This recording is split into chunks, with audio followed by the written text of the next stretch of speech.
ഗോവിന്ദച്ചാമിയെ കണ്ണൂരിൽ നിന്നും വിയ്യൂർ ജയിലിലേക്ക് മാറ്റി. കനത്ത സുരക്ഷയിൽ യാത്ര. ഹമാസിന് മരിക്കാനാണ് താൽപ്പര്യം. ഇസ്രായേൽ ഗസയിലെ ജോലി പൂർത്തിയാക്കണമെന്ന് US പ്രസിഡന്റ് ഡൊണാൾഡ് ട്രംപ്.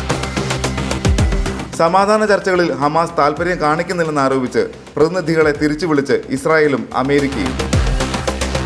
കണ്ണൂരിൽ ചുഴലിക്കാറ്റിൽ വീടിന് മുകളിൽ മരം വീണ് വയോധികൻ മരിച്ചു. ആശാ വർക്കർമാരുടെ ഇൻസെന്റീവ് വർദ്ധിപ്പിച്ചു. 2000 രൂപയിൽ നിന്ന് 3500 രൂപയാക്കിയെന്ന് കേന്ദ്ര ആരോഗ്യ മന്ത്രാലയം ലോക്സഭയിൽ. കേരളത്തിൽ കനത്ത മഴ തുടരുന്നു. 7 ജില്ലകളിൽ ഓറഞ്ച് അലർട്ട്. ഭീഷണിയായി ന്യൂനമർദ്ദം.